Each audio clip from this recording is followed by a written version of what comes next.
So I want to thank all of you, first of all, for joining us this morning. My name is Maura Farrell. I lecture in the University of Galway, and I'm also one of the partners from the University of Galway with the National Rural Network. So I suppose, as you all know, we are here this morning in relation to this webinar, and it all relates to the selection process of the local action groups to deliver the LEADER programme for 2023-2027. And the National Rural Network is running this event in conjunction with the Department of Rural and Community Development. So this morning, we're very much here to look at this selection process. So I suppose maybe from the outset, I suppose if you are an individual that's really enthusiastic about the LEADER programme this morning, and you have joined us maybe to find out about LEADER and how you apply for LEADER. Unfortunately, a lot of that information may not be delivered at the moment.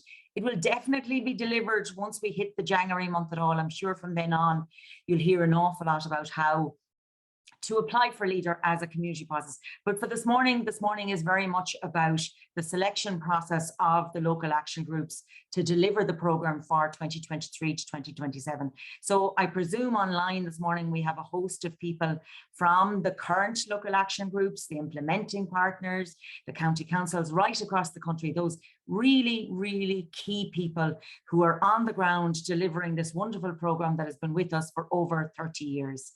And I suppose one of the key people, organisations, government bodies involved in the delivery of the programme is the Department of Rural and Community Development. So I'm delighted this morning to have with us the department who are going to tell us all about those processes involved in the selection of the local action group. So we have Mary Byrne and Pat Henry that are going to assist the delivery of the presentations this morning, but we have two key people from the department who are going to speak to us. And Fintan O'Brien, who is the Assistant Secretary in the Rural and Development and Regional Affairs Department of the Department of Rural and Community Development, and Dibna Harney, who is the principal officer overseeing the delivery of the LEADER programme across the country. So we're delighted to have the two of those to speak this morning and to tell us all about the selection of the local action groups. So I suppose just before we call on Fintan to open up the proceedings for us, just to say to you, I suppose that we have quite a number of people that have registered for the event, and even this morning I just see we have a huge number of people involved. And I suppose preempting that, the way in which we're going to run the webinar is that you, as I suppose attendees, have an opportunity to send in your questions via the chat. And once Fintan and Dibna have finished their presentations, we have people from the National Rural Network, Fintan McCabe, Shane Conway and Daniel Bennett. And those three people will field your questions to the department, and hopefully we will try and get every question we can answered this morning. But if we don't do that, the department have already assured us that they will take away all of the questions, they will answer all of the questions as part of a Q&A, and those questions will be answered and we can deliver them via the National Rural Network and the department's website over the next 2 to 3 weeks. So I suppose getting them questions and answers out quickly enough to everybody that's involved in, I suppose, the LEADER programme selection. So on that note, we'll be delighted to take any of the questions in the chat as soon as you want to kind of start sending them in. But for now, I'm going to call on Fintan O'Brien to open proceedings on behalf of the Department of Rural and Community Development. Okay, thanks Maura, and good morning to everybody, and you're very welcome to this morning's information webinar in relation to the new LEADER programme. Before I kick off, just to say thank you very much to Maura and her team in the NRN for helping us here this morning and hosting this event. Many of you will know that the National Rural Network has had a key role to play in supporting the implementation of the Rural Development Programme for the last number of years, made up of representation from the Wheel, NUIG and Irish Rural Link. So a lot of experience there has been very, and expertise has been very important to us in delivering programmes across the range of the RDP. Obviously the NRN as well, many of you will know, have had a lot of involvement in LEADER over the course of this programme, so have a huge expertise and a perspective to bring to that as well, which has always been very helpful to us. And they've also a lot of experience in delivering this sort of online event. They've run a series of very successful Rural Voices seminars to try and make sure that that two-way communication is done as best as possible. So thank you very much to Maura and her team. For everyone here today, thanks for participating. As Maura mentioned, we do have quite a lot of people on the call today, which is great. Very much welcome that. For us, I suppose it shows that there is a huge interest in LEADER in Ireland. LEADER has been really successful in Ireland for the last 30 years. It's a hugely important program for us here in the department, and is central in our rural future. I suppose where we are now, there has been a lot of discussion around all the elements of the new CAP strategic plan, of which LEADER is one element. It's been a lengthy process. It's been going on for 2 to 3 years now at this stage. There has been prolonged negotiations across all the different measures and schemes. Obviously, external events impacted quite heavily on that, and we had a transition period in place as well. But where we are now is we have the new CAP strategic plan signed off by the Commission, signed off by the government, and I suppose our priority now is putting in place the structure to deliver LEADER in the 2023 to 27 period. And for us, that's a key priority to ensure that continuity of LEADER provision across the country. So what we're going to talk about today, I suppose, is the selection process, as Maura mentioned. Similar to the last time in the 14 to 20 round of LEADER, we have a 2-stage selection process. And today we're going to be focusing on that first stage, where we have an expression of interest process, which is open until mid-December. So a certain level of detail involved in that first stage, and then we move on in the new year, and Dympna will go through this in detail, to the more detailed process of the local development strategies and really get into the core of what's going to be delivered. So what we're trying to do today is to provide information to groups who may wish to be considered eligible to put their hat in the ring to deliver LEADER in 23 to 27. And I suppose as best we can to try and help those groups to navigate this first stage, that expressions of interest process. We think it's fairly straightforward, but obviously we're happy to deal with any questions. Many people here might have been involved in the process before, many people might be new to it, so we're trying to balance those different views and the information that we're handing out. But essentially, what we're trying to do is trying to get consistent information to all parties in the same kind of open manner, and hence today's information webinar is to try to deliver the same message to as many people as possible at the same time.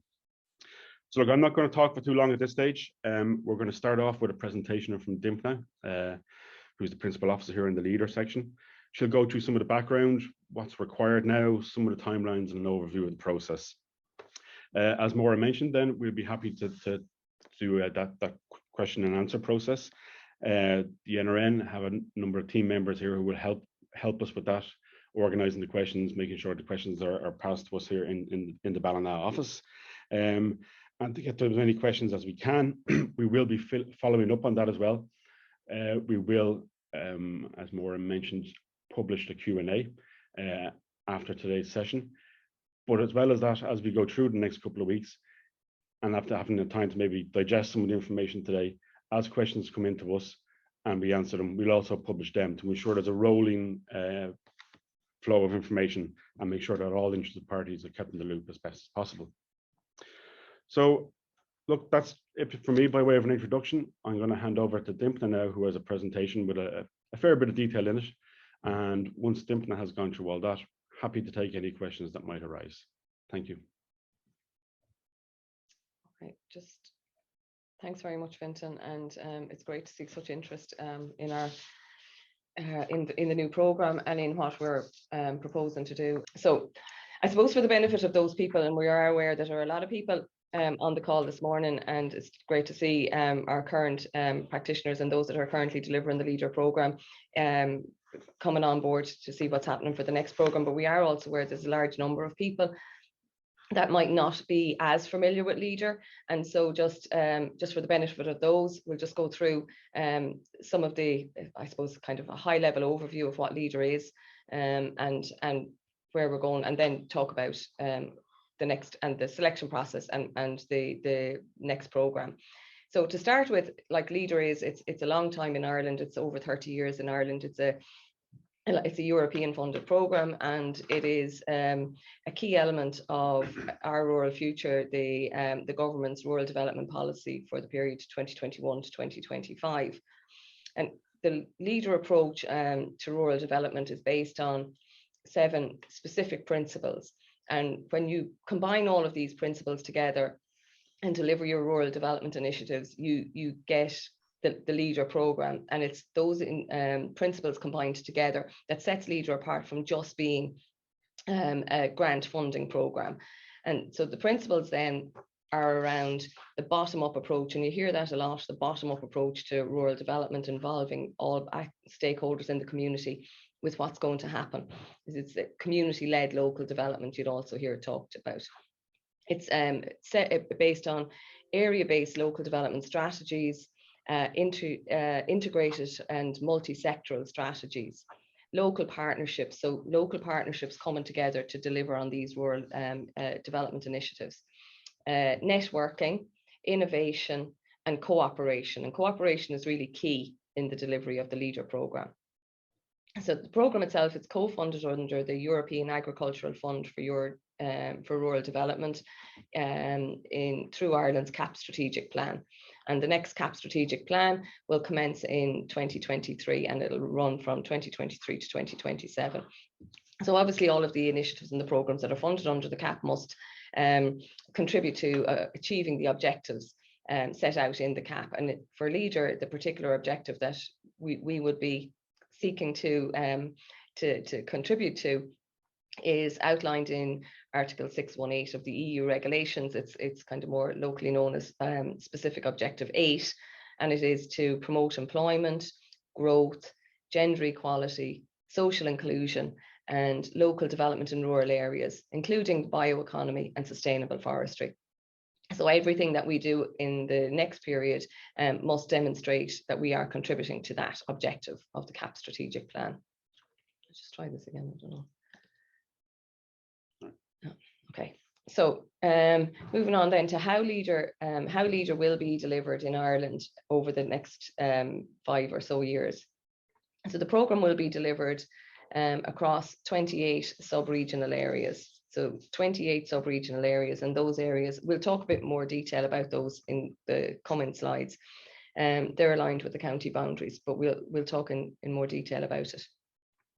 All areas of the country are covered with the exception of the 5 main cities, and the programme will be delivered on the ground by local action groups. And so we're now today starting the process to select those local action groups that will deliver the programme, administer the funding on the ground.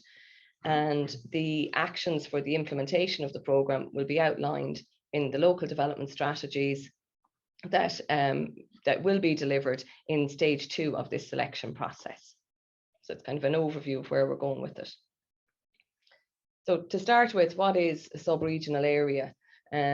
So we are required obviously to highlight and to identify the sub-regional areas within the country that will be covered, and the decision is that the sub-regional areas for LEADER will be aligned with the county boundaries, and all areas of the country are covered for LEADER purposes, or eligible to be covered if there is a demand for the programme in the area, outside of the 5 main cities of Dublin, Cork, Limerick, Waterford and Galway. And there are just 2 exceptions in relation to this. So the exception in County Cork is that there are currently 3 sub-regional areas in Cork, and those 3 sub-regional areas are being maintained. So North Cork, South Cork and West Cork. So there will be, that brings it up to the 28. And in Dublin, the rural areas of County Dublin are grouped together to form a single sub-regional area. So that makes up the 28 sub-regional areas. So in terms of applying or looking to deliver the programme, we have listened to what people have been asking and saying about the delivery of the programme, and we have introduced a flexibility that will be provided under this next programme in relation to the area of the sub-regional area that you may wish to cover. So there is flexibility, and the flexibility will allow an interested group to submit a local development strategy that only covers part of the sub-regional area. So if you were only interested in covering 1/2 of your county, that would be acceptable to submit your strategy for it to be considered. Obviously there's a process that will have to go through in a selection process in relation to the strategy development, but you would still be allowed to submit a strategy that covers part of your sub-regional area. Or in some cases, An interested group may cover a catchment area that straddles multiple sub-regional areas. And in that case, you will be permitted to submit multiple expressions of interest and multiple strategies that would cover your area. You still need to apply in each of the sub-regional areas, but you are allowed to do that. And that's a change from the current programme. Then I suppose just in relation to a lot of commentary and talk and in relation to the treatment of the offshore islands and a local action group for the offshore islands. So for the next programme, the offshore islands will continue to be aligned with their relevant county sub-regional area structure. But that said, at the end of the process, there will be specific actions that will be required of the local action group that is selected in a sub-regional area that contains offshore islands, and there's in recognition for the challenges and the needs and that within the island communities. So it will be required of a LAG that is covering an area that has islands, that there will be a dedicated representative on the decision-making body of the local action group drawn from the island community. And within the LDS, the local development strategy that will be developed, there will be a requirement to have specific actions in that local development strategy that are drawn together in consultation with the island community, and to address the needs and the challenges of those communities. And in addition, a ring-fenced budget will need to be allocated in the strategy to implement those actions. So we move forward and look at the local action group, and the regulations around LEADER and the CAP are very, they're very specific in some areas, and in particular in relation to the local action group. The local action group should be composed of representatives of public and private local socio-economic interest groups, in which no single interest group controls the decision making. So public and private stakeholders coming together in partnership, in cooperation, to form this decision making body to deliver the funding throughout their area.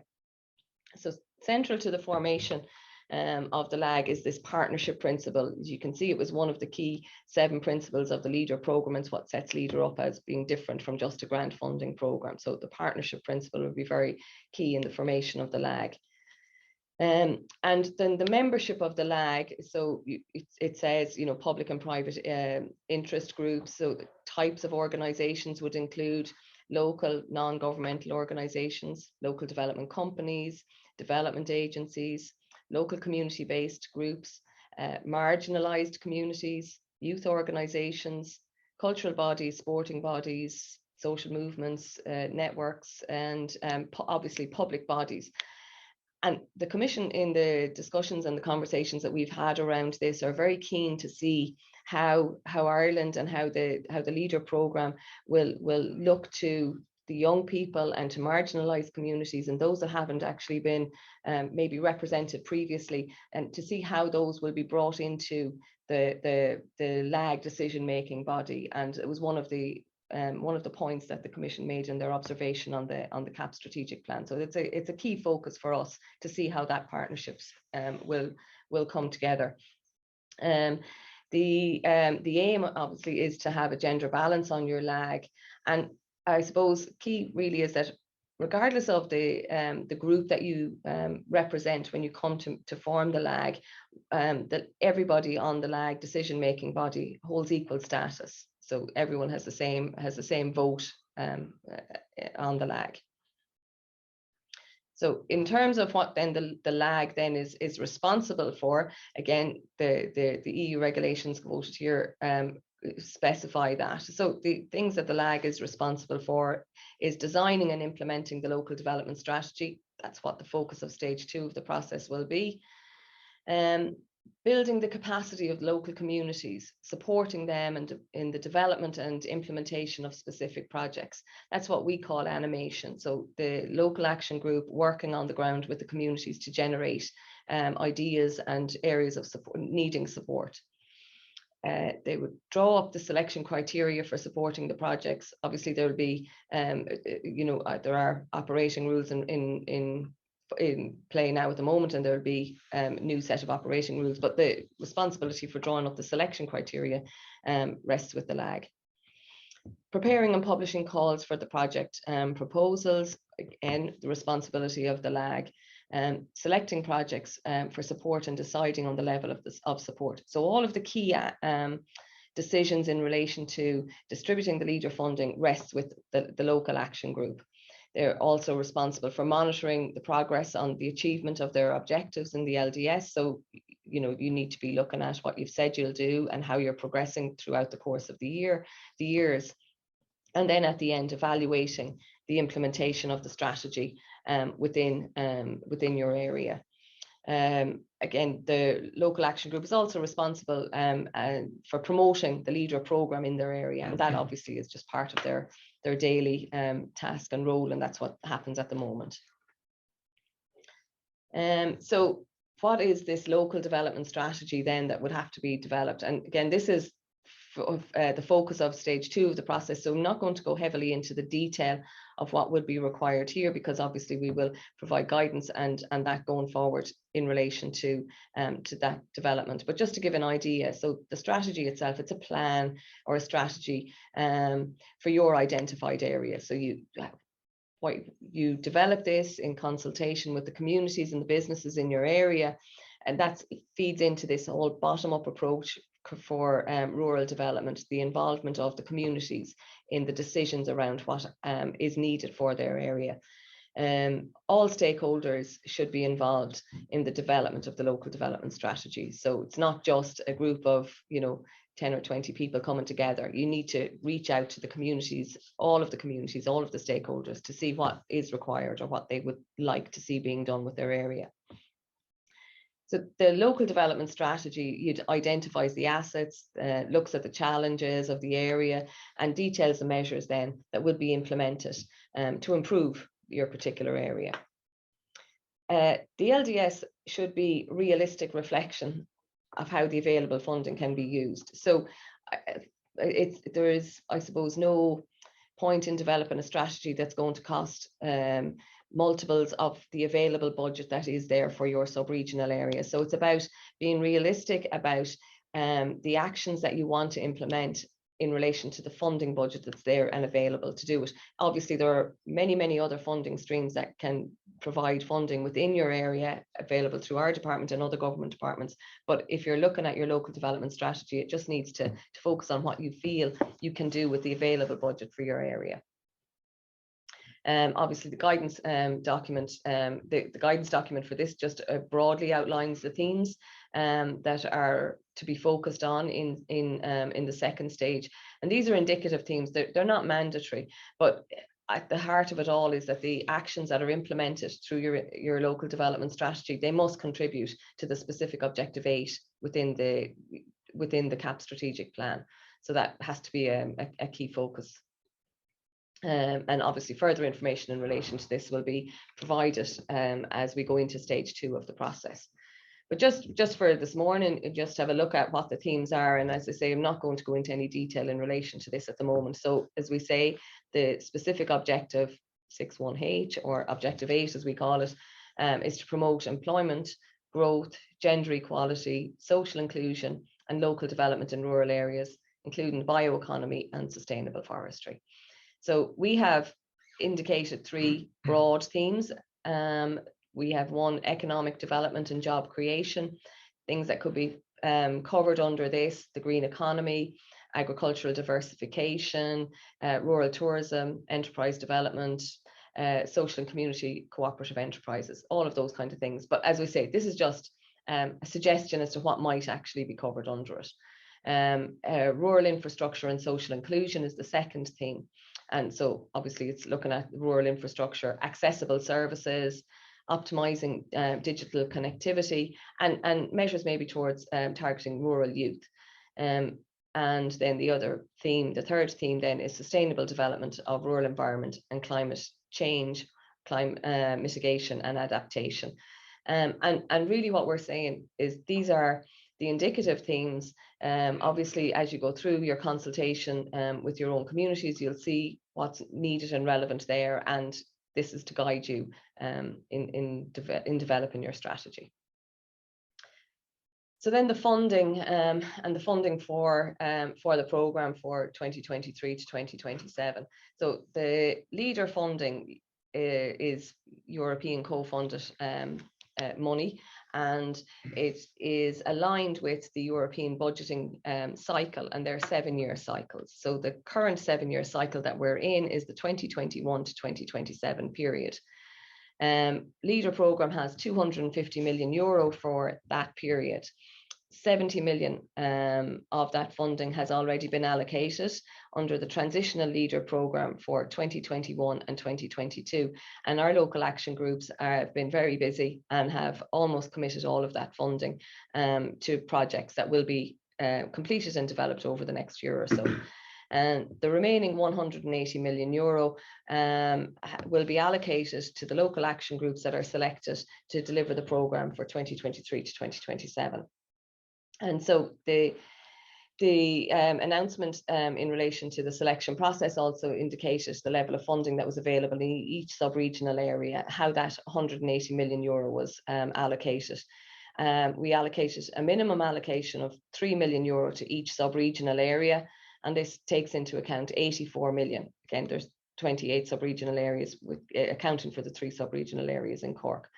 And we divided the remaining then 96 million equally between a figure based on the population density of the area compared to the national average, and a level of deprivation using a resource allocation model, which has the funding weighted towards rural areas, and it also considered areas of low to medium deprivation.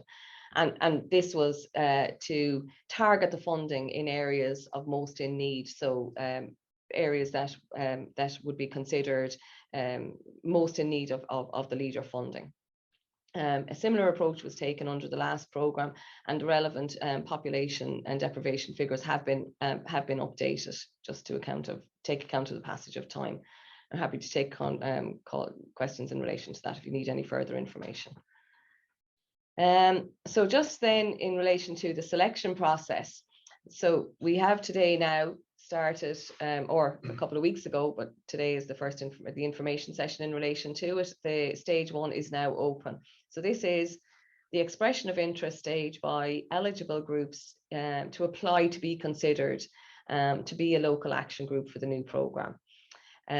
So the guidance document on the process and the information is available on the department's website. So we'd encourage anyone who feels that they have an eligible group to consider those and to send in an expression of interest. The application form is quite a short form, so not a whole pile of detail required in relation to it. And I'll go through the questions just to give you an idea as to what level of detail or information that we're looking for in relation to that. The application form must be submitted by email only, and the email address is leader2327 there at the RCD.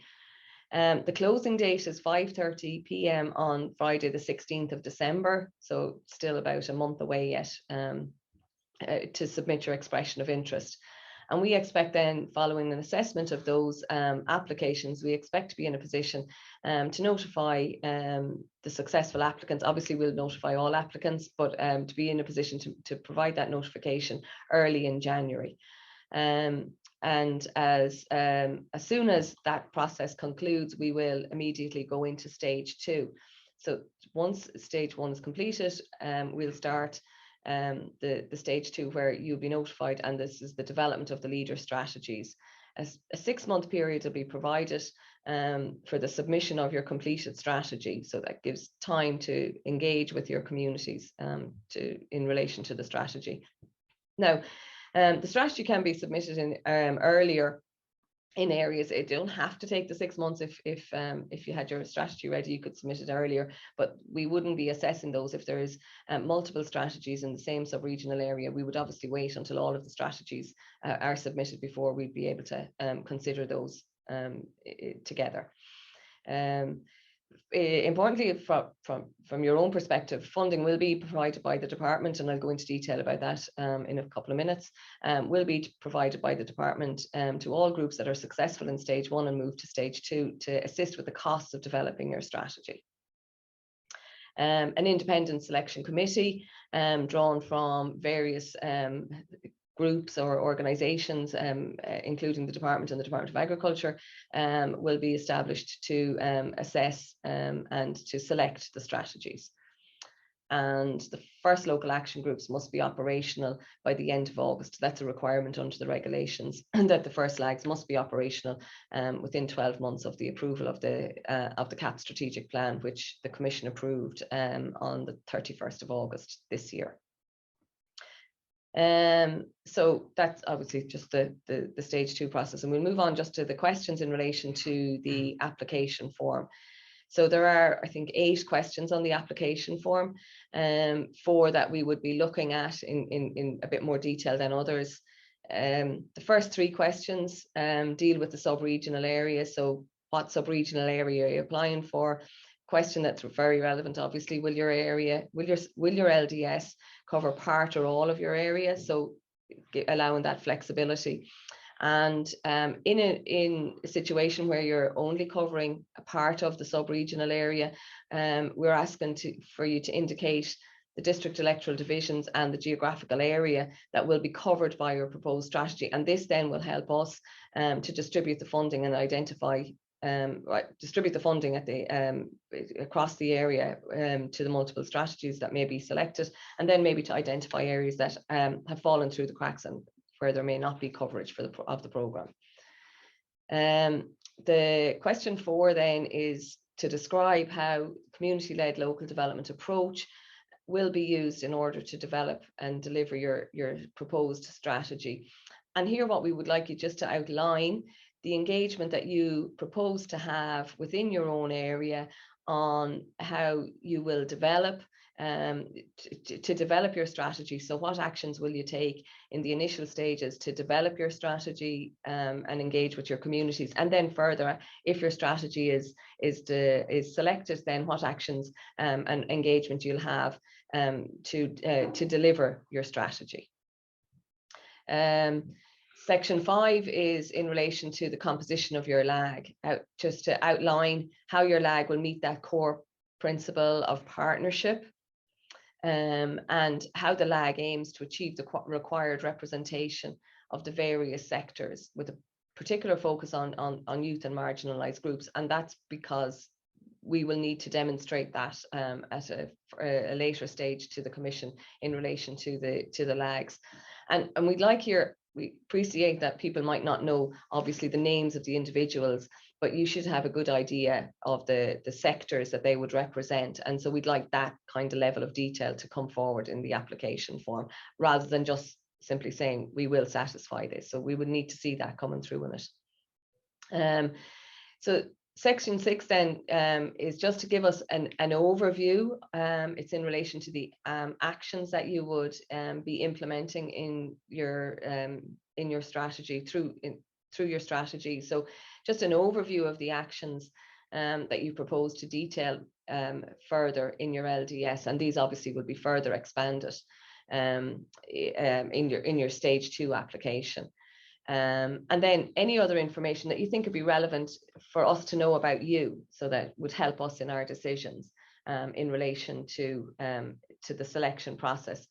And what we would ask is that there is a word count in relation to the questions. I think it's about 500 words in each of them, and we'd ask you to, as best you can, to stick to the word count, so that we get a good sense and a sense of fairness and that across all of the applications.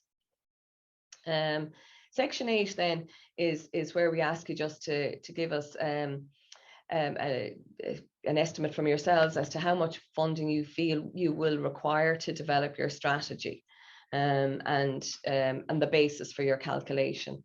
So as we say, the department will make a contribution towards the cost of these strategies, and there's a ring-fence budget of €2 million has been earmarked for this purpose. So the amount that you put on your application form will be considered and assessed for the reasonableness of costs. And we were going to use what they call a simplified cost options basis for making these payments. So we look at the level of funding that you've sought and assess it, benchmark it maybe across other areas, what was previously what the level of funding that was previously required, and agree a figure. And once we agree the figure, then that level of funding will be provided. It will be provided in 2 stages. We'll make a 50% payment up front to help with the costs associated with it, and the remainder of the funding will be paid at the conclusion of stage 2. And to draw down the remainder of the payment, all we'll be looking for is the submission of your local development strategy. We have said, and we have committed to the Commission, that we will introduce this simplified cost options.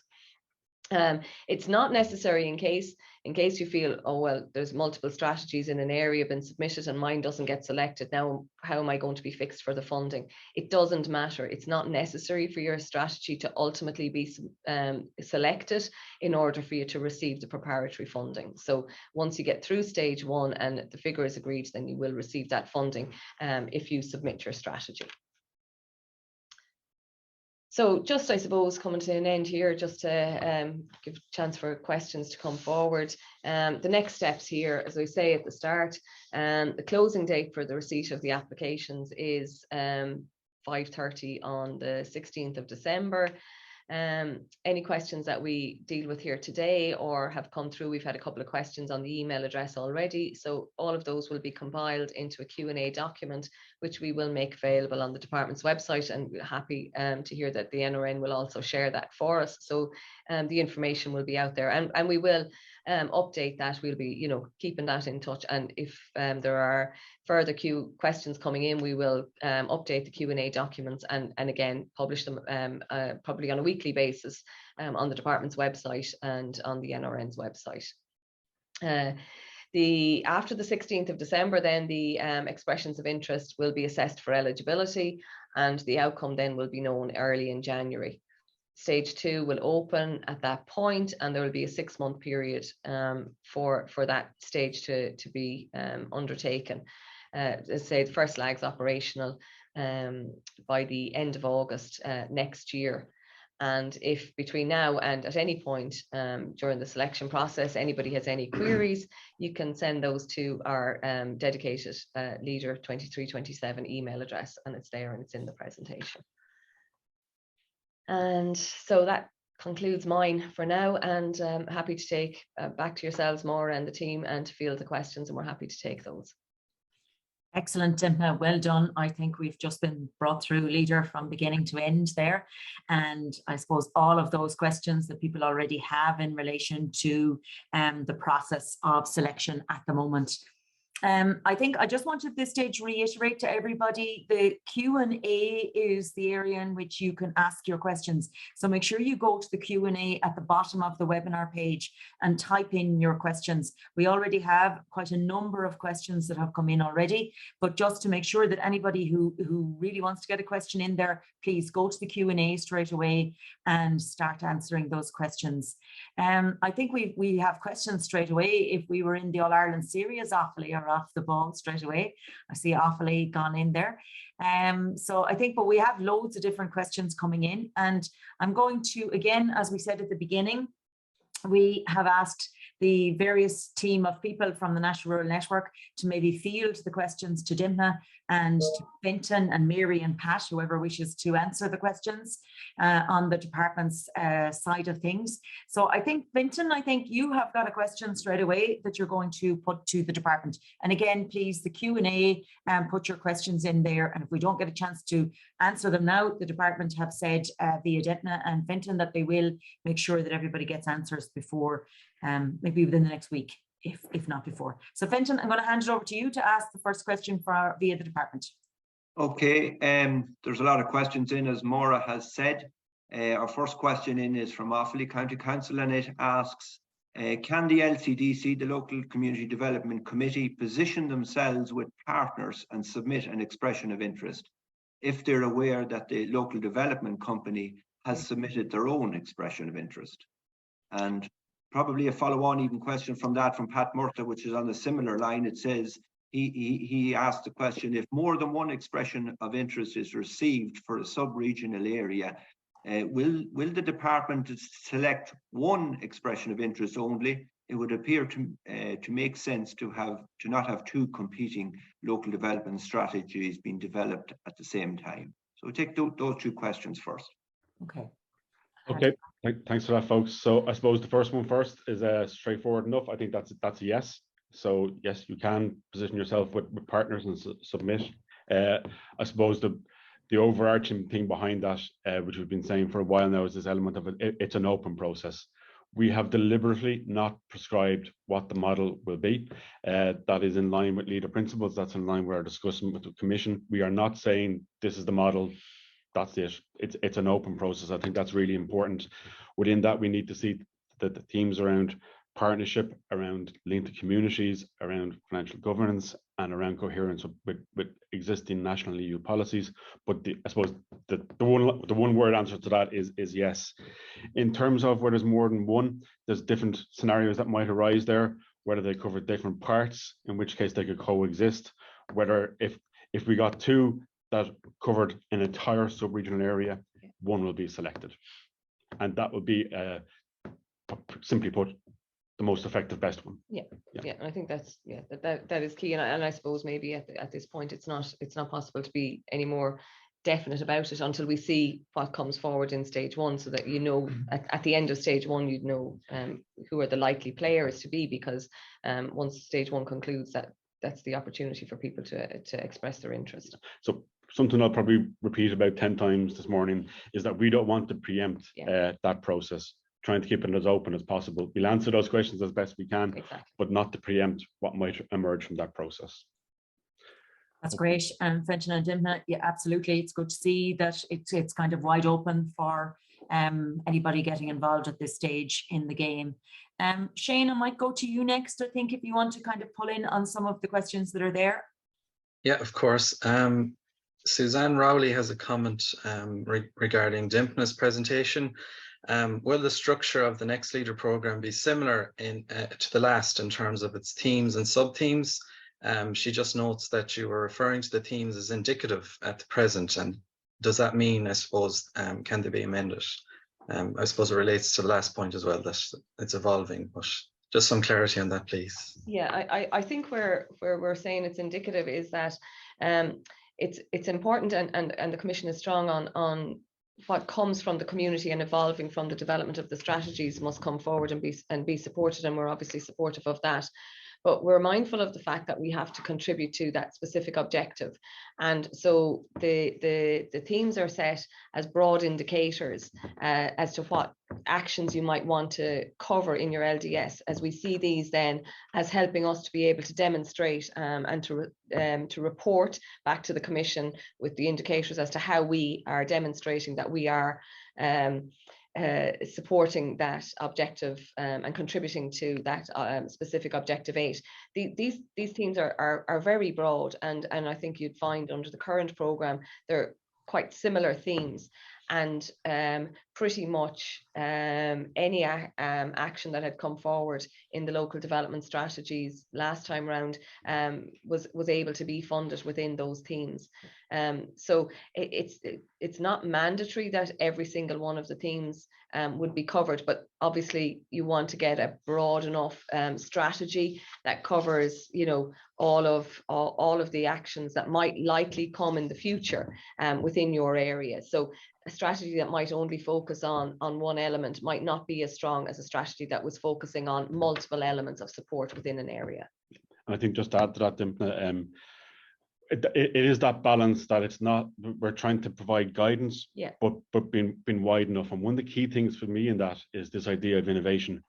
What Leader has been excellent at for 30 years is this new approaches, slightly different tack, innovation. So it's to provide that framework, but to allow that room for locally based innovation to really underpin the activities.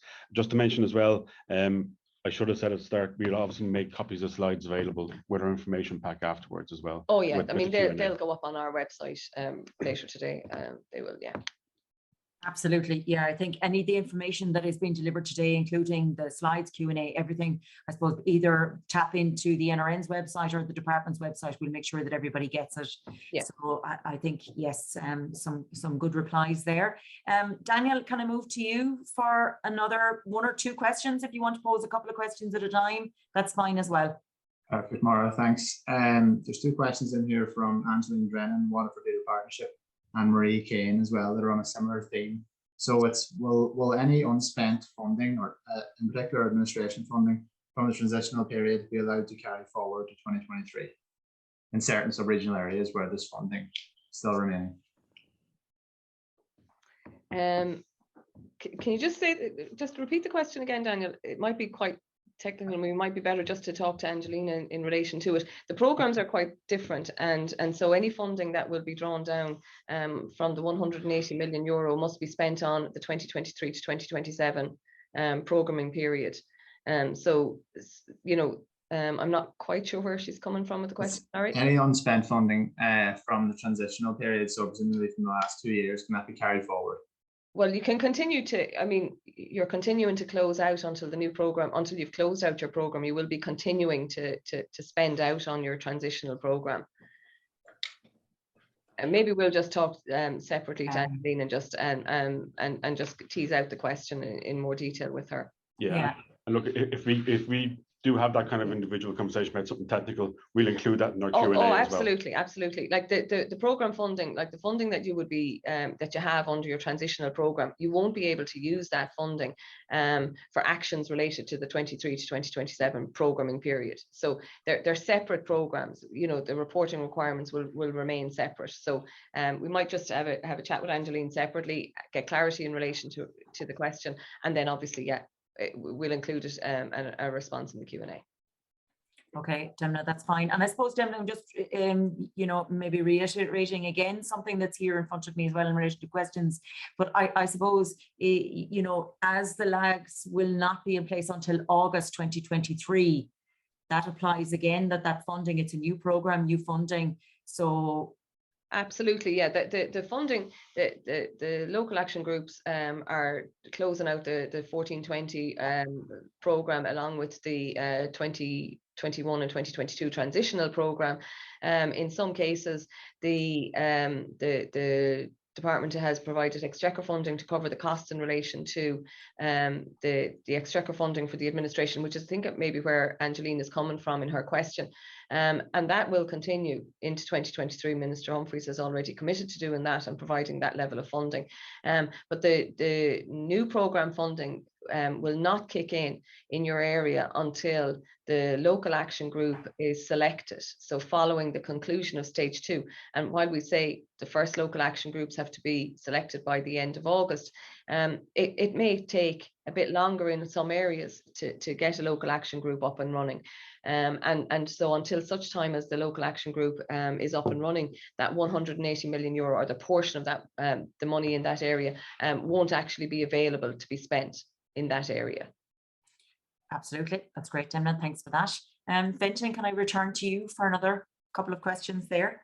Okay, Bernie Thorpe asked the question there: in case of a current lag who is unsuccessful in tendering for the new programme, how will they be resourced to pay out claims and wind down existing projects that are not completed as of yet? So the funding is already, we've already committed to providing that funding. They have funding. If they're continuing, if they still have funding under their programme, they'll continue to draw that down. And the minister has already committed to providing exchequer funding to close out the programme. So I think that's in place. Okay. A second question came in there from Offaly County Council, and it said if the LDC, the local development company, only submit an expression of interest, or should the LCDC and the local development company submit an expression of interest, and the local development prove to be successful, what, if any, role is envisaged for the local authority with regard to LEADER?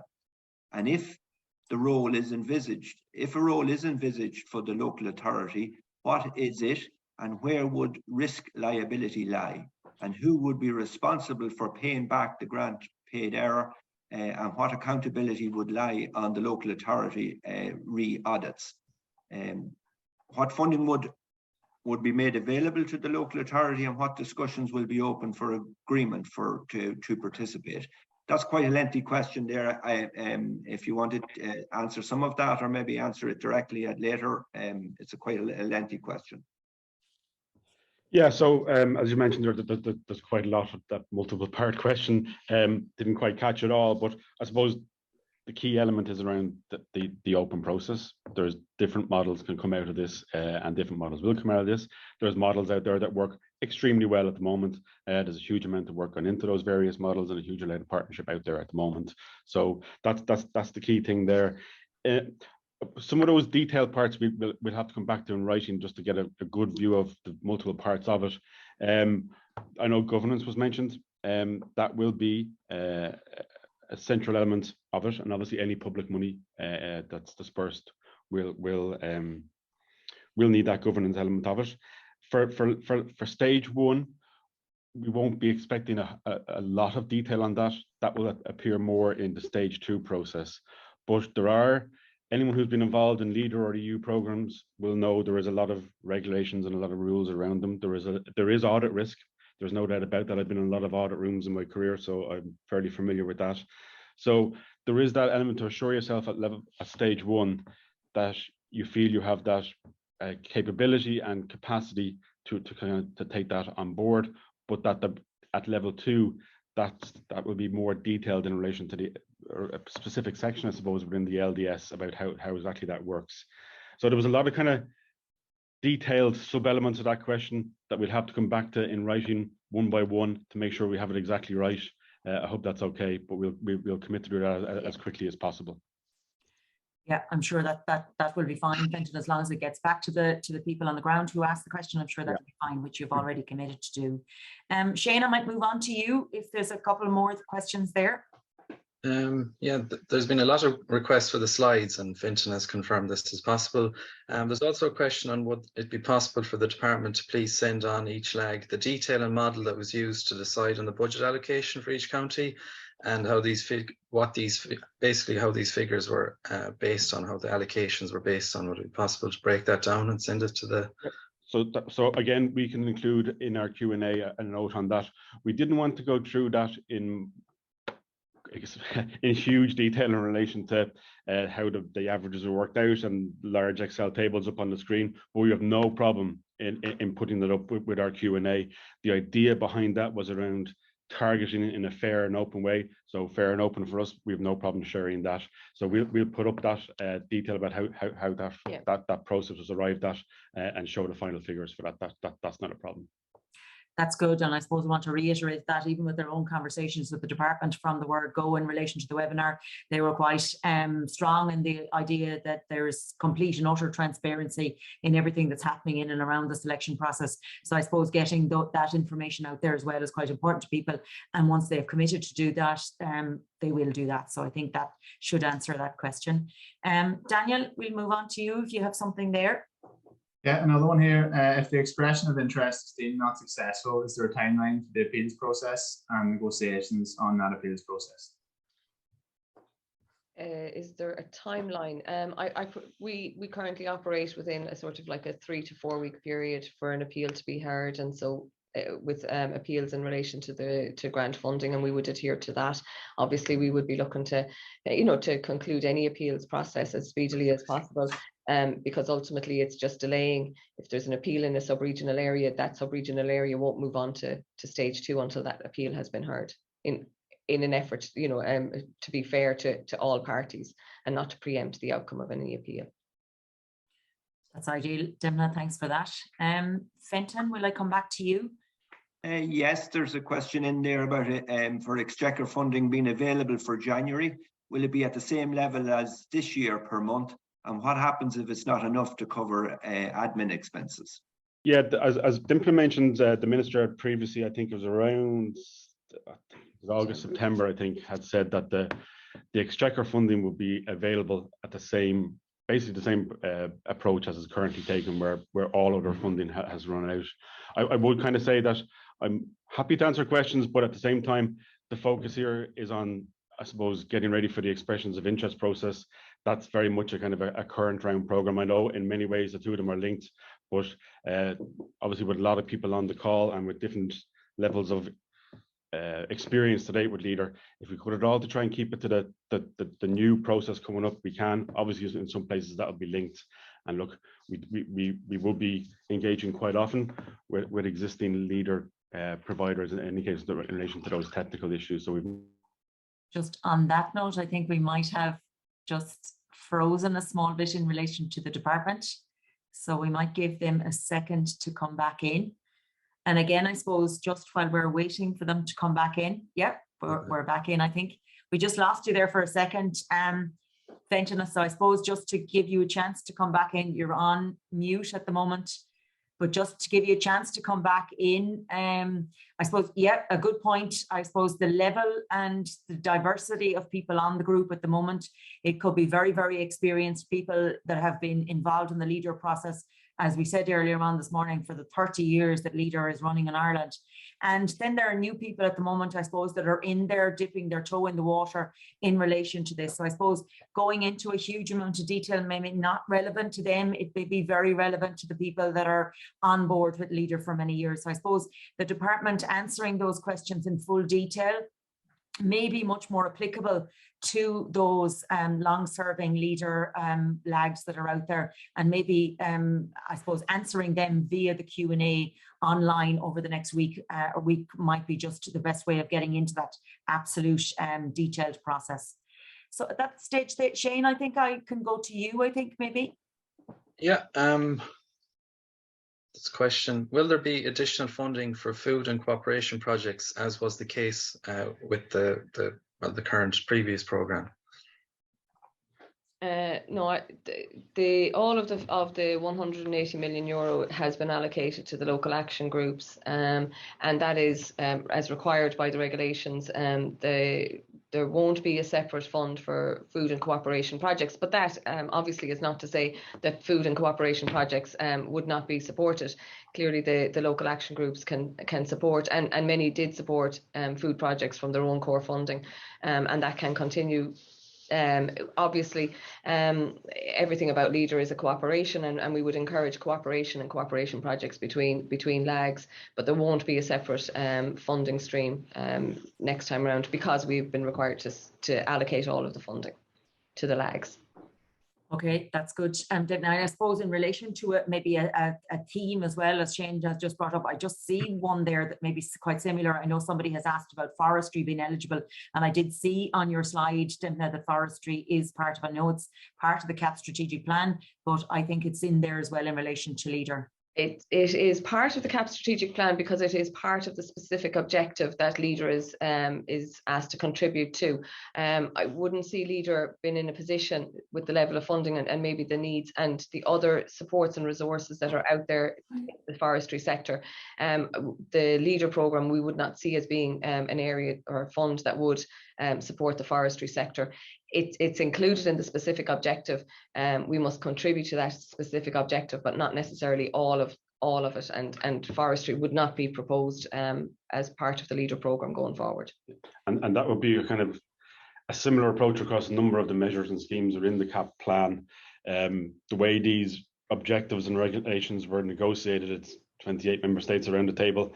There's a very much an amalgam of things without having 28, 29, 30 objectives. So in my previous career, part of my career, I would have been in agriculture, and would have been the same thing, that schemes would fit under a part of a specific objective, not necessarily all of it. And again, for us, what Leader has really excelled at over the 30 years is that added value element of it. There is an awful lot of existing support in the forestry measures. I would, same as Dimna, not see Leader as being a core element of providing added value in that area. Absolutely, Fintan, but I suppose down through the years, as we've seen, there has been very innovative ideas coming through Leader in relation to timber and forestry and enterprises that have been established, and I think that probably will be the way that will materialise as we go through the programme. Daniel, if we can bring you in there as well with the question. Yeah, no problem. Just on the composition of the local action group, can there be a deviance in the partnership arrangement outlined between the expression of interest and the local development strategy, so stage 1 and stage 2, or is the expression of interest applicant arrangements already locked in? That was just one we got by email. So this is around the bodies and people you list at stage 1. Yeah. So look, we're not asking for everything to be signed off in blood, and as Dimple said, in certain cases you may not know a name. But for example, if you were to list out a particular body or a particular person who was, say, to satisfy the youth representation element of it, and then when you got to stage 2, that changed, that it was somebody else, we can talk to you about making that substitution and make sure that representation is still there. But that's different to suddenly that youth representation disappears altogether, if you know what I mean. So happy to be flexible, but you still have to hit the targets, I suppose, was the way I'd see that. Yeah, and I think it would be very important if you envisaged after you get through stage 1 or when you're developing your strategy, that you discover that it's not going to be possible to satisfy what you said in stage 1, that it would be really important that you come and talk to the department straight away, so that we can advise and work with you to make sure that you continue to satisfy the requirements. That would be really important. Yeah, we're very, very happy to work with groups on that basis. It's not in our interest to see groups falling off for something that could be avoidable by a quick consultation with ourselves. Yeah. Okay, quite a lot of material coming in and out. I'm sure everybody's following everything as we go along. I think I might go back to Fenton. Fenton, have you something else there first? Yeah, I have three questions I'll take here. Where an expression of interest is submitted as part of a sub-regional area, and one is also submitted as for a full regional area, will only one of expression of interest be selected? And also, what or when date do the department aim to allow for the LAGs to start evaluate projects for the 2023-27 programme? And what is the indicative date for the appointment of the LAGs? Okay, so 3 full questions there. So in relation to the, as we say, it's an open process and not to preempt any decisions. It would be, if in an area where there is more than one strategy selected, it would be a matter for the independent selection committee to decide on which is the best strategy for to be implemented in the area. And so I think maybe what you're asking is if there's one strategy for the whole area and another strategy that covers part of it. I think it would have to be dependent on the quality of the strategy that would come forward, and obviously that would be something that would be decided on and only become apparent through the stage 2 process.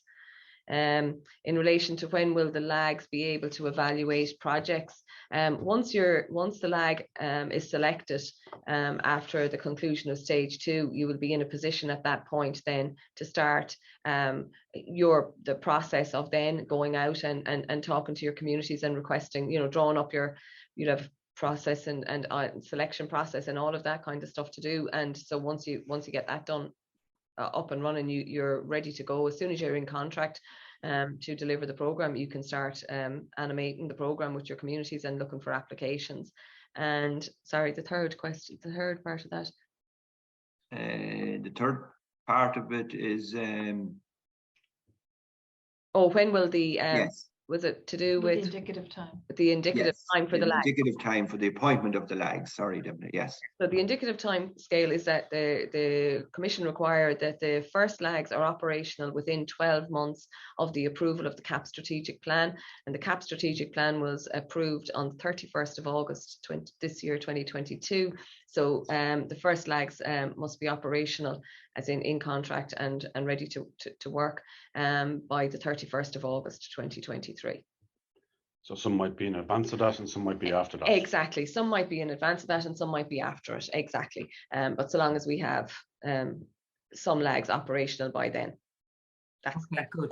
the time scale. But as I say, I mean, said in the presentation, if we'll know at the end of stage one how many expressions of interest are coming in, how many are eligible, how many LDSs will have to be assessed.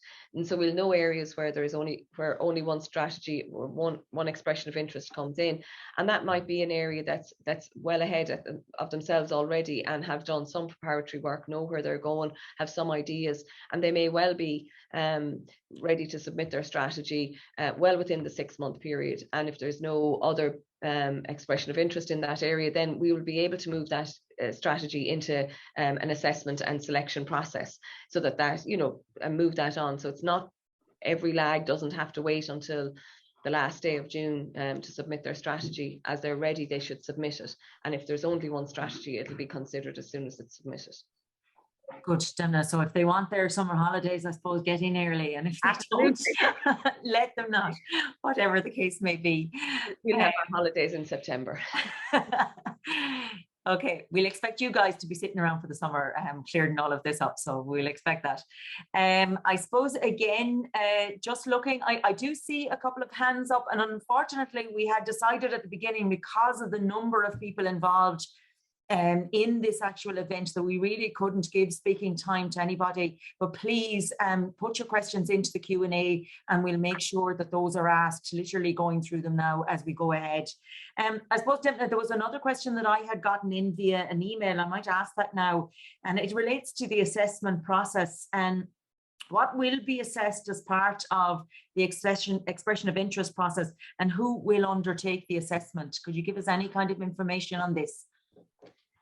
Yeah, so the questions, it's noted in the guidance document. There are 4 kind of questions in the guidance document, or in the expression of interest, that will be assessed. And so it's 4, 5, 6, and 7. So things around how you're going to engage with your community in your area to develop your strategy. Obviously, key is the partnership and the composition of your lag, how you're going to engage and bring forward, we'll say young people marginalized. That is one of the things that we will look at. An overview then of your strategy, of what you're proposing to deliver in your strategy will be assessed and looked at, and we'll also look at the additional information that's been provided. So I think it's questions 4, 5, 6, and 7, and the scoring criteria is in the guidance document in relation to that. The assessment will be done by officials within the Department of the Environment, or the department, geez, that was a long time ago, within our own department, and within the with representation from the Department of Agriculture. And I suppose just to point out, there's a difference between the 2 selection phases, and the difference that what kind of evaluation we're looking at. So the eligibility, phase 1 is essentially eligibility to express an interest to go on to phase 2. So that's a more of a factual yes/no kind of a gate. When you move into LDS development and assessment, that's a different type of assessment. It's around the quality, it's around the coherence of it, it's around what kind of interventions you're looking at. That will be a different type of assessment board. That we will have independent external people on that. Yeah. So in my head, there's a much more, it's a more subjective, more expertise based, rather than the yes/no eligibility. Now, there may be some that aren't as straightforward as the yes/no I have in my head, but essentially that's what eligibility is. It's a yes/no gate, and it's much more factual compared to the more involved, I suppose, assessment process at stage 2. But today we're trying to focus on getting people into stage 1, understanding what was required. Dip has outlined the areas that we're going to mark on, and hopefully get that through as quickly as possible to get groups working towards stage 2, which essentially, as I said, brings us to our main priority, is to get the new program up and running, serving communities. Absolutely, Benton, Dimna, thanks for that. Shane, I might go to you next if I can. Yeah, just going through the questions. Some of them have been answered in a roundabout way already, but there's a question here. Can we get some clarity, please, on the following? Where a sub-regional area has more than one expression of interest submitted, is it a case that all could be permitted to proceed to the LDS development and adjudicated then, or will the elimination take place at the expression of interest stage? So if there's more than one eligible will go forward to Oh, stage 2. Yeah. Oh, yeah, if there's more than one eligible in stage 1, then both will go forward to stage 2. Yeah. Because obviously the stage 1 is just to assess the eligibility and it's an expression of interest. Really what's key is the submission of the local development strategy, and it's the local development strategy that will be implemented that will determine then the local action group that's selected, and it's the strategy that will be what chooses the lag. And Yeah. both will receive funding from the 2 million. Oh yeah. Exactly. Both strategies, if there is multiple expressions of interest come forward in the same sub-regional area, as what Mary says, yes, both parties will receive the funding agreed at the conclusion of stage 1. Both will receive the funding to develop their strategy, regardless of whether one strategy doesn't ultimately get selected. They will still receive the funding. The 2 million, Part of the 2 million. not the Yeah. 180. Yeah, exactly. Okay, so it's an open field quite strongly until we get to those stages. Shane, was there a second question you wanted to come in on there? From Brian Smith and Leitrim Development Company, when will the revised or new operating rules be available for the 23 to 27 programme? Brian, those rules will be available before the programme starts. So probably towards the end of the summertime next year, we will start looking at what is required, and we will obviously be engaging with stakeholders to, I think, the same process that we had the last time. There was a working group established to look at the rules and that, and so we envisage a similar process will happen, but the operating rules will be available once we envisage the first lags will be ready to be operational. Yeah. And I think that element of consultation will be important. We will be working in partnership with the various actors, and I suppose no matter what program or no matter what area of delivery you're involved in, there's always things you can learn from the previous time you did it. And certainly in relation to EU fundings, they come in 7-year cycles. So it's important for us to be able to look back on the experience of those operating rules the last time, see what didn't work, what needs to be tweaked. And that input from people on the ground will be important as that part of the process. So just a very firm commitment that we will be talking to people as we develop them. That's good. And I suppose looking back on the current program, there was changes, in the early stages of that in relation to the operational rules as well. And, those changes, I presume, can work their way through the program as it progresses. So I suppose exactly that. Daniel, you might have another question there for us. Yeah, there's a comment or a question just in there from Tom Birmingham. It is important for the general public to know that the current LEADER programme is now effectively closed, given procurement timelines. If there is unspent money from URI and our transitional programme, including decommitments, can the Department of Rural Community Development please advise if the December 31st, 2022 timeline for allocating funding be extended, as was the case in the previous programme? If not, there is no LEADER funding available until late 2023.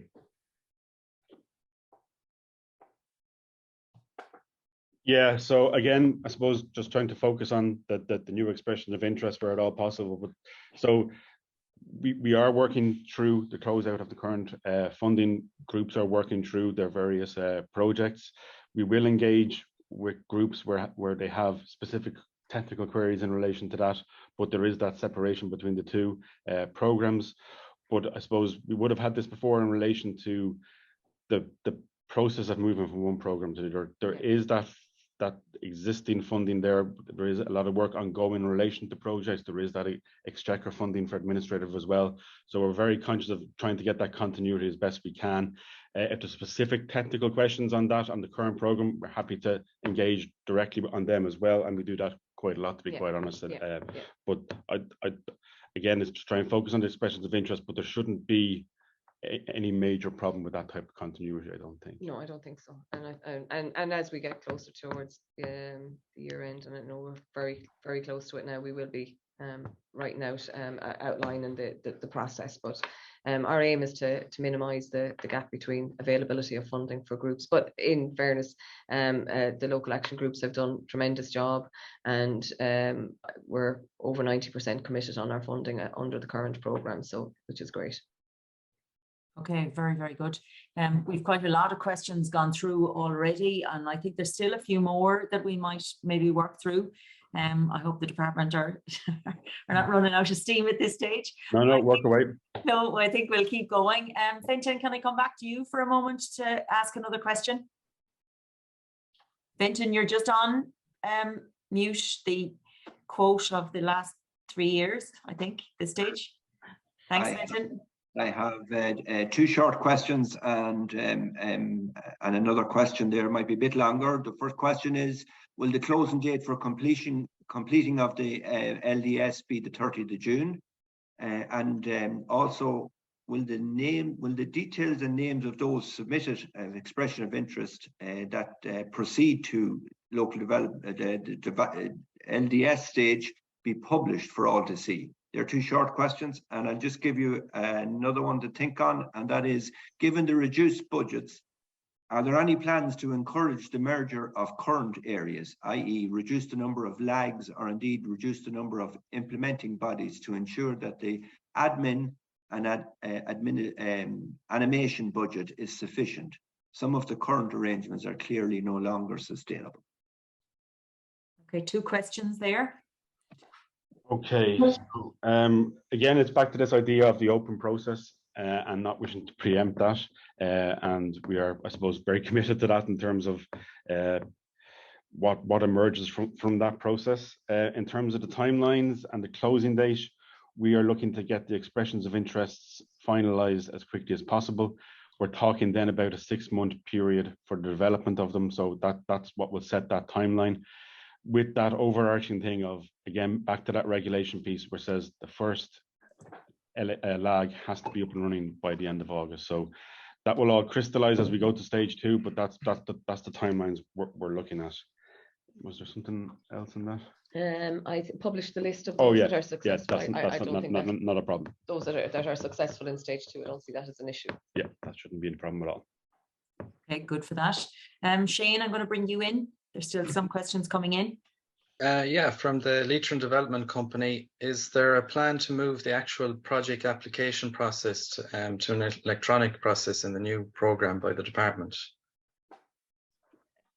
Well, I mean, we're constantly working to streamline the process, and we would like to be able to become a little bit more automated. We are having early conversations and discussions around the shape of the IT system. We would like to be in a position to say that we will be able to bring the application process fully within the system, so that, you know, the project promoters could apply online or onto the system. The technicality of that is still being looked at, but we are committed to trying to find a way to streamline the process. But I mean, we're still in discussions in relation to that, so we'll just have to wait and see how that works out. But we would like to be able to do that.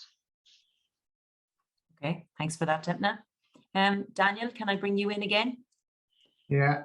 If an entity submits multiple expressions of interest, part, all, or multiple sub-regional areas, will that entity receive funding to deliver all local development strategies, or will the department decide that the entity can only progress with one local development strategy?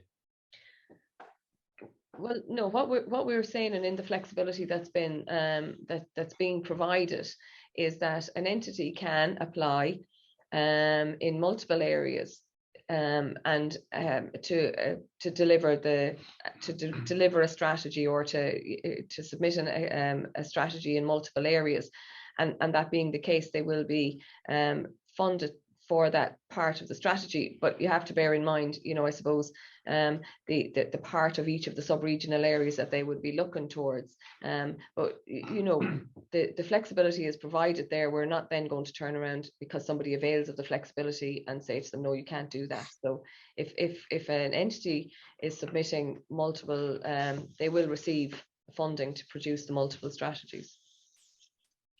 Okay, good. They'll have their work cut out for them, so good on them.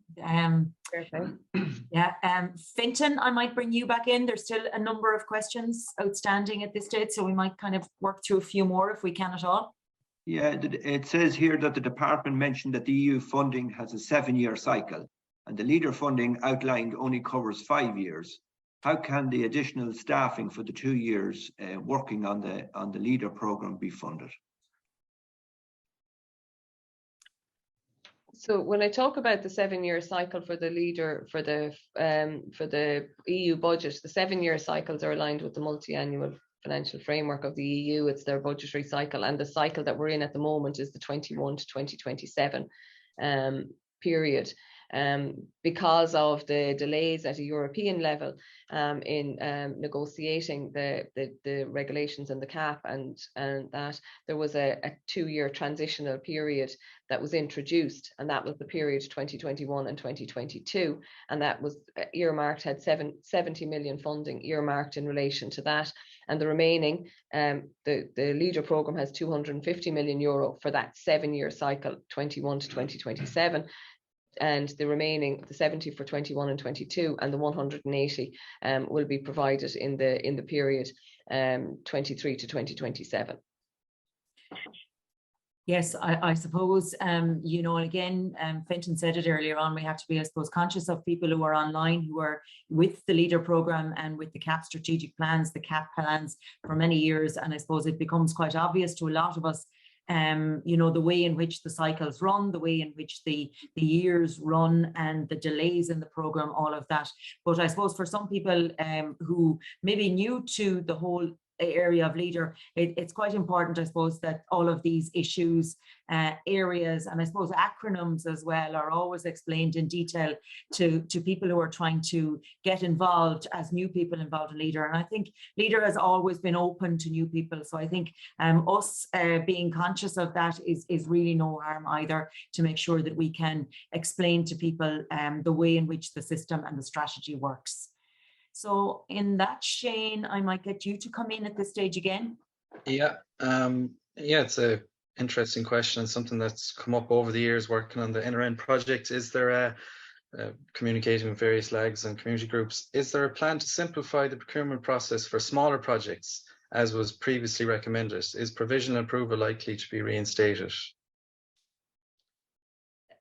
So we have in our communications with the Commission in relation to the next programme, we have committed to introduce in some circumstances what we call a simplified cost options. We'll use it for the preparatory support, and we're also looking at introducing it for lower value project activity in the next programme. So what they typically call like a draft budget. We are looking at that measure, and we would like to be in a position to introduce that. And again, a lot of that detail will be teased out over the coming months in consultation with stakeholders to see how best it would work. Obviously, procurement requirements are regulatory requirements. They're not specific to LEADER. They apply right across the board in areas of public funding. So whatever rules are in play in relation to that, we must continue to adhere to. The question of provisional approval, I suppose that's something still that is something we will need to look at, and again, it'd be part of the rules and the consultation that we would have, and discussions around the effectiveness of it, looking at how well it worked. Did it provide the necessary support at the time that the group needed? Was it overburdensome? Those are the kind of things we'll need to look at to see, is there a need for it? I think it was not there at the start of the programme and introduced then because the local action groups felt it would speed up the process for groups. If they had a provisional approval, it would assist them getting match funding. So all of those kind of things would be in the mix to be discussed when we were trying to finalise the rules. Good. There's actually a similar kind of a question there. Don't know, you may have answered it there yourself, but I'll just ask it. It's from Brian Smith and the Leitrim Development Company. Will the same payment method, simplified cost option, be applicable beyond the funding for the completion for the local development strategy as in the delivery of the programme? Okay, so we have committed to a simplified cost options for the preparatory support and for a lower level of funding. So somebody who's looking for €5,000 might not need to do exactly the same thing as somebody who's looking for €200,000. So that's where we're looking at. We've also committed to looking at in introducing a simplified cost option. It's a lot more difficult in relation to the administration costs of the local action group. So that's something we'll have to look at in greater detail. We've done a lot of research in relation to it, but we're certainly open to revisiting that. But for now, we can say in relation to the preparatory support, it's a simplified cost option, and we are committed to introducing it if it works for the lower value projects. Okay, thanks for that, Dana. Daniel, I might move on to you. Yeah, there's been kind of 4 or 5 questions there in relation to Article 48 checks in the next programme. So given the new open process, who will be carrying out Article 48 checks in the new programme? Okay, so there's a couple of things there. So I suppose the first thing is that Article 48 checks are based on what we call the implementing regulations. They haven't been finalized at European level yet. That's an ongoing process. What we understand the situation is at the moment is that while that's ongoing, the current regulations stay in force. So yes, there will be Article 48 checks ongoing. This is again one of these areas that we're going to be having a look at, and there's different parts of so there's different issues within the Article 48 about who does them, about arrangements in place at the moment between various partners, around how that's costed, etc. That's something that was raised just before, and we are actively looking at the moment. What it all boils down to in my head is this idea of audit risk, and ineligible funding within the LEADER program at the moment is exceptionally low. And that from a civil servant like myself, from my point of view, that's a very important thing. Very focused on audit risk. We are happy to kind of take the views of people. We've had a bit of discussion around this already in relation to how it's worked to date, and to try and look at that for the next process. And as I said, there's different moving parts within that, but there will be Article 48 checks, and there will be, I suppose, an evolution of the regulations as we move towards the next program as well. So that maybe not be the most definitive answer you'll get today, but it's definitely something that we're aware of, and that we're aware of the different views on it. We will be formulating a kind of a process for that for the new program as well. Yeah, thanks for that, Fintan. I suppose as we get nearer to the process in August, by the time the lags roll out, a lot of those there'll be definitive answers, I presume, on a lot of those issues and a lot of those questions. Fintan, I might roll back to you for another couple of questions if you have them there. Yeah, it's fair to say that the questions are slowing up at this stage now, at least the ones that, as Fintan has alluded to, are part of this particular process. There are lots of other questions there that are really not pertaining to this morning. One of the questions we have here is what will be assessed as part of the expression of interest process, and who will undertake this? Yeah. And also, will there be an appeals process? Yeah. I think the first one Dipna may have answered already. I think Dipna, yeah. Yeah, I think we've answered those ones. Yeah. Focuses on questions 4, 5, 6, and 7 in the application form. And yes, as we said, there will be an appeals process, and as the expression of interest will be assessed by a smaller panel of, maybe Department of Agriculture staff, whereas the detailed local development strategy, it will be an independent selection committee drawn from various sectors, because of it would need to be people experienced and experts in various areas to be able to assess the standard of and the quality and the actions outlined in the strategy. But yeah. Okay, thanks for that, Jim. I know second time around, but still, maybe just to reiterate, it wasn't any harm either. At this stage, I might ask Shane and Daniel if you think that there are still key questions there you want to ask the department before. Yeah, echoing what Fintan said, we have addressed quite a few of them, and I don't want to replicate anything's been asked, but I think there's one here that's suitable. If an LDC seeks to apply to be a LAG without the cooperation of the local authority, does the LDC take on all the financial risk and oversight requirements?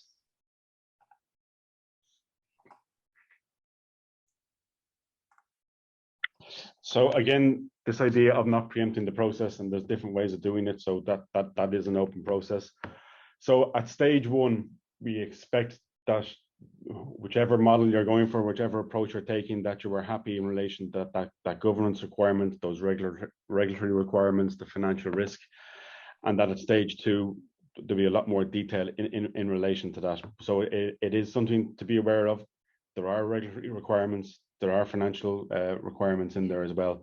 So that's not something that's going to be front and center of stage 1, but once you get through stage 2, there will be further detail required in relation to how any group, whichever model or whichever approach they take through that process. And again, I'm conscious of repeating myself, but I really don't want to preempt that process. That's where that detail comes in. But it is something that to start considering for eligibility for stage 1. And should any sort of an approach get through that, how that would be as to how we would address that in stage 2 in more detail. Yeah. Okay, thanks for that, Fintan. Again, Daniel, will I go back to you? There's still a few more there that's pending. Yeah, there's a couple that just came in there now. From Leitrim Development Company, will the closed call mechanism still be an integral delivery method, or will it be up to each lag in how they choose to deliver? I'm not quite sure what they mean by that. Is that if you're talking about the rolling and targeted calls, again, that is something that where the lag decides to, or has a call where they say there's, you know, a certain budget for a particular team and we want to run it, and that's one way, or else they'll take the applications on a rolling basis, and that is something that will be in the rules. Again, it's something we'll have to look at. There were targeted and rolling calls over the current program. Some areas only did targeted calls, and some did you know, a mix in relation to it. There was a requirement under the last program to do a certain percentage. We reduced that, and it was one targeted call per year. But all of that we will have to look and in consultation with stakeholders when we're looking at the rules, at what needs to be, you know, tweaked. Did this work? How did it work? And is there a need, or is there a benefit from doing it that way? Some found it extremely beneficial to run everything by targeted calls, and others liked just to be able to take applications as they came into them. So it's something we'll have to just look at, and we can't say for absolute definite here today. Good, thanks for that, Dana. Fintan, will I come back to you for another couple of questions? A question in there now, part of the 48 checks again. Are there costs for completing the Article 48 checks included in the allocation, in brackets, as part of the admin percentage in the sub regional areas which have been announced, or will the cost for completing the Article 48 checks, if and as they might apply in the 23 to 27, be in addition to the allocations announced? Okay, so apologies if I wasn't clear when I mentioned Article 48 checks. So there is a little bit of that moving sand in relation to implementing regulations. There will be Article 48 checks. We are reviewing that process at the moment. The way those costs were allocated, there was different approaches taken this time. We are reviewing them, taking on board, I suppose, how it worked this time. So that's still being finalized at the moment.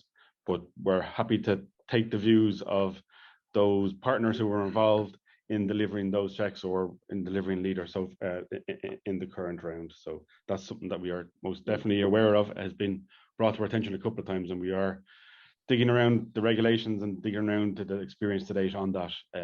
But again, that little bit of uncertainty around the implementing regulations, we always have to keep an eye on that as well. Okay, thanks for that.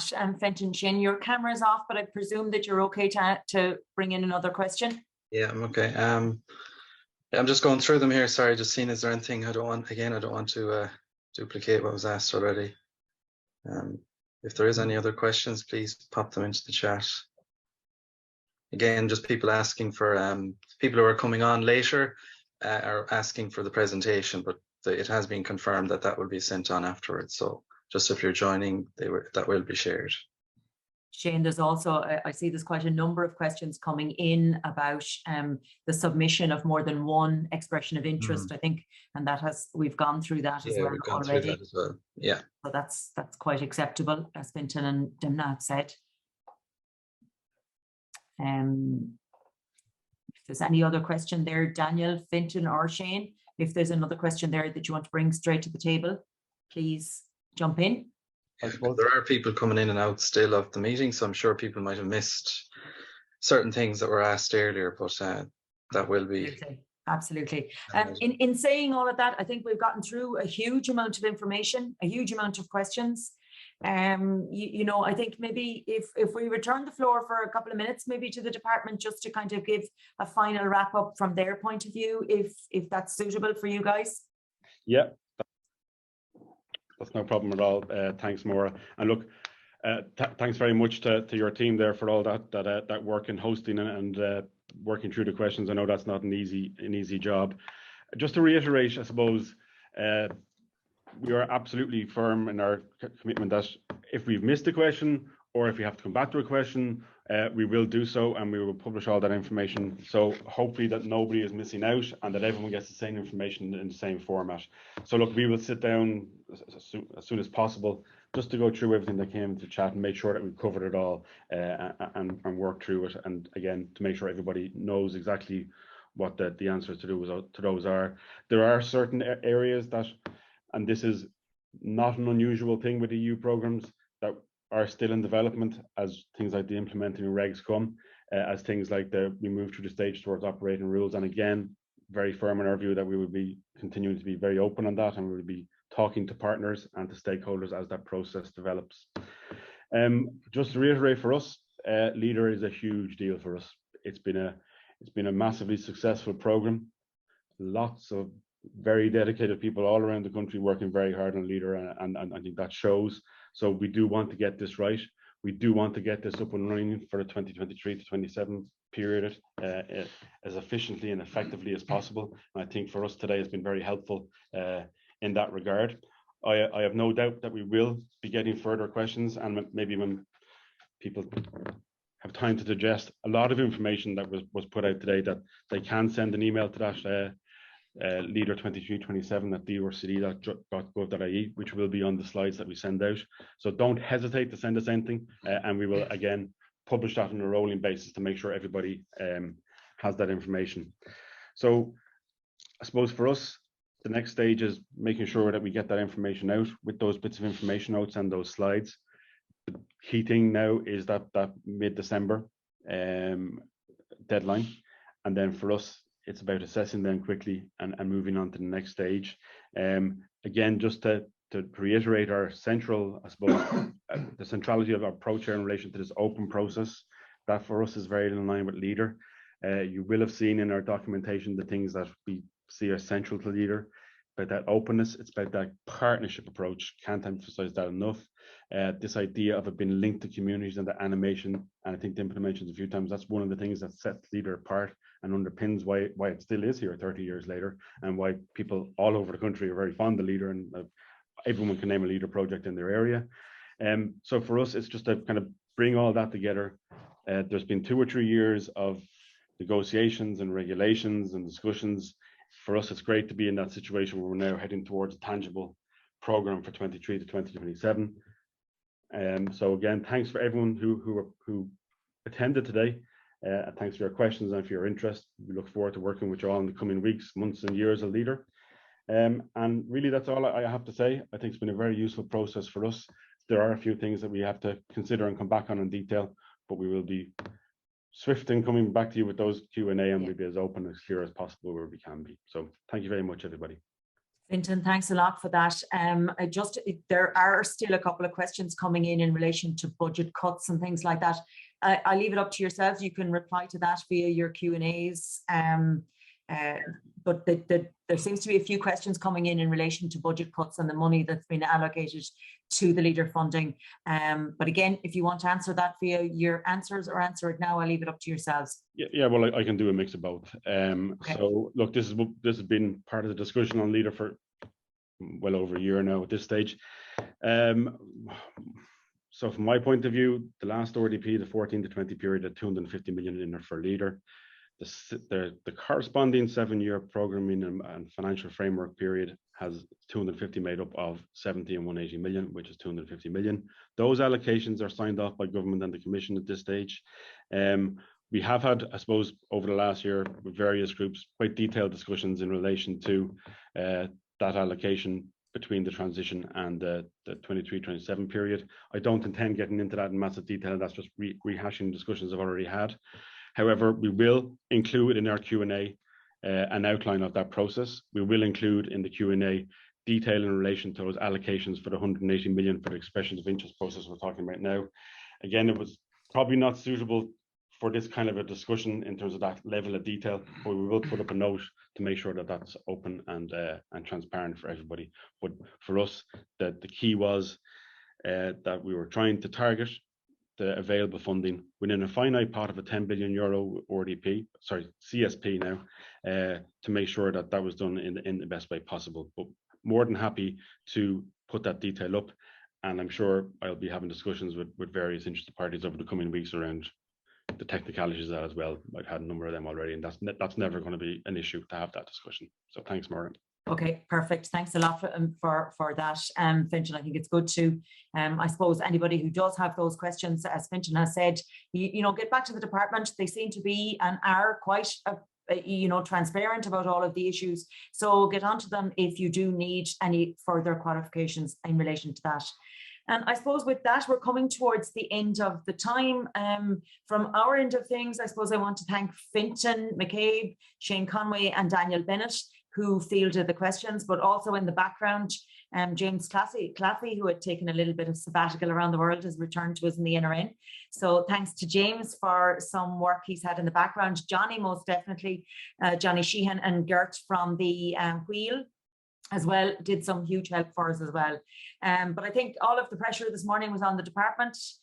Fintan O'Brien, Dintna, Harney for her very good, clear presentation, for Pat and Mary who joined in as well. So thanks to them. And as we have said and reiterated on a number of occasions, the Q&As will be printed via the department and the National Rural Network websites. So I suppose at this stage, it's back and over to everybody listening to us this morning. As Dintna said, the expression of interest is due to the department by 5:30 on the 16th of December. And the stage 2, I suppose, will be open once all of those expressions of interest are gone through, selected, and everybody is in the pot at that stage. And again, to reiterate what Fintan has said, we've had 30 years of LEADER. I really think that we can have many, many more. It's one of the most successful rural development programs we have across Europe, but most definitely across Ireland as well. So making sure, I suppose, everybody that's on that call today, they really are part of that LEADER family that we have right across the country. So to ensure that we have the best LEADER program again for 2023 to 2027, everybody get their expressions of interest in by the 16th of December. So Goramila Magat, thank you all again for attending. Hopefully we have answered as much as we possibly can. Again, log into our websites for any additional information or details. Thank you very much. Thanks to the department and the National Rural Network.